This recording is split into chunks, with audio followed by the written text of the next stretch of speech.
आज मैं जो आप लोगों को कहानी सुनाने जा रहा हूँ ये है एक ट्रू लव स्टोरी। तो कहानी को आखिरी तक सुनिएगा और अगर कहानी अच्छी लगे तो चैनल को सब्सक्राइब करके वीडियो को लाइक कीजिएगा। चलिए आज की कहानी को शुरू करते हैं। ऋषि को 14 साल की उम्र में ही पहला प्यार हो गया था। ऋषि उस समय 8वीं क्लास में था।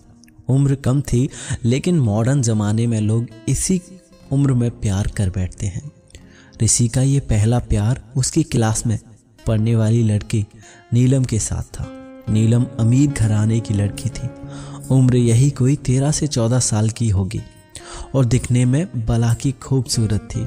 नीलम के पापा का प्रॉपर्टी डीलिंग का काम था।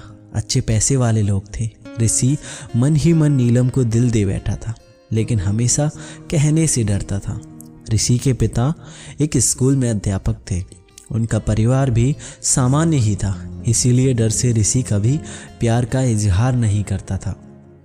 चलो इस प्यार के बहाने ऋषि की एक गंदी आदत सुधर गई। ऋषि आए दिन स्कूल न जाने के नए नए बहाने बनाता था, लेकिन आजकल टाइम से तैयार होके चुपचाप स्कूल चला आता था। माँ बाप सोचते बच्चा सुधर गया है, लेकिन बेटे का दिल तो कहीं और अटक चुका था। समय ऐसे ही बीतता गया लेकिन ऋषि की कभी प्यार का इजहार करने की हिम्मत नहीं हुई। बस चोरी छिपे ही नीलम को देखा करता था।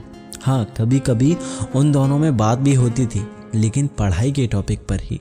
ऋषि दिल की बात ना कह पाया। समय गुजरा। 8वीं पास की, 9वीं पास, अब 10वीं पास कर चुके थे, लेकिन चाहत अभी भी दिल में ही दबी थी। आज स्कूल का अंतिम दिन था। ऋषि मन ही मन उदास था कि शायद अब नीलम को शायद ही देख पाएगा, क्योंकि ऋषि के पिता की इच्छा थी कि 10वीं के बाद बेटे को बड़े शहर में पढ़ाने भेजें। स्कूल के अंतिम दिन सारे दोस्त एक दूसरे से प्यार से गले मिल रहे थे, अपनी यादें शेयर कर रहे थे। नीलम भी अपनी फ्रेंड के साथ काफ़ी खुश थी। आज सब एंजॉय कर रहे थे। अंतिम दिन जो था, लेकिन ऋषि की आंखों में आंसू थे। ऋषि चुपचाप क्लास में गया और नीलम की बैग में उसका स्कूल आइडेंटिटी कार्ड निकाल लिया। उस कार्ड पर नीलम की प्यारी सी फोटो थी।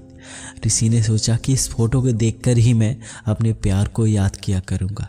बैंक से लोन लेकर पिताजी ने ऋषि को बाहर पढ़ने भेज दिया।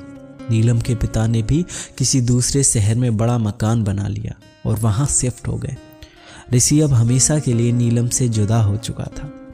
समय अपनी रफ्तार से बीतता गया। ऋषि ने अपनी पढ़ाई पूरी की और अब एक बड़ी कंपनी में नौकरी भी करने लगा था। अच्छी तनख्वाह भी थी, लेकिन जिंदगी में एक कमी हमेशा खलती थी, वो थी नीलम। लाख कोशिशों के बाद भी ऋषि फिर कभी नीलम से मिल नहीं पाया था। घर वालों ने ऋषि की शादी एक सुंदर लड़की से कर दी और संयोग से उस लड़की का नाम भी नीलम ही था। ऋषि जब भी अपनी पत्नी को नीलम नाम से पुकारता, उसके दिल की धड़कन तेज होती थी। आंखों के आगे बचपन की तस्वीरें उभर आया करती थी।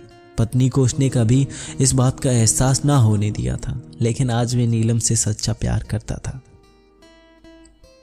एक दिन ऋषि कुछ फाइल्स तलाश कर रहा था कि अचानक उसे नीलम का वो बचपन का आइडेंटिटी कार्ड मिल गया। उस पर छपे नीलम के प्यारे से चेहरे को देखकर ऋषि भावुक हो उठा कि तभी पत्नी अंदर से आ गई और उसने भी वह फोटो देख ली। पत्नी ने कहा, ये कौन है, जरा इसकी फ़ोटो मुझे दिखाओ। ऋषि ने कहा, अरे कुछ नहीं, ये ऐसे ही बचपन में दोस्त थी। पत्नी ने कहा, अरे ये तो मेरी फ़ोटो है, ये मेरा बचपन का फ़ोटो है। देखो ये लिखा सरस्वती कॉन्वेंट स्कूल, यहीं तो पढ़ती थी मैं। ऋषि यह सुनकर खुशी से पागल सा हो गया। क्या है, तुम्हारी फोटो है? मैं इस लड़की से बचपन से बहुत प्यार करता हूँ। नीलम ने अब ऋषि को अपनी पर्सनल डायरी दिखाई, जहाँ नीलम की कई बचपन की फ़ोटो लगी थी। ऋषि की पत्नी वास्तव में वही नीलम थी जिसे वह बचपन से प्यार करता था। नीलम ने ऋषि के आंसू पोंछे और प्यार से उसे गले लगा लिया, क्योंकि वह आज से नहीं बल्कि बचपन से ही उसका चाहने वाला था और नीलम के साथ भी। तो ये कहानी आप लोगों को कैसी लगी मुझे कमेंट बॉक्स में ज़रूर बताइएगा। और अभी तक अगर वीडियो को लाइक नहीं किया है तो लाइक कर दीजिए, और अगर चैनल पर नए हैं तो चैनल को सब्सक्राइब करके ऑल नोटिफिकेशन को टच कर दीजिए। मिलते हैं अगली वीडियो के साथ, तब तक के लिए साइनिंग ऑफ SST मोटिवेशन।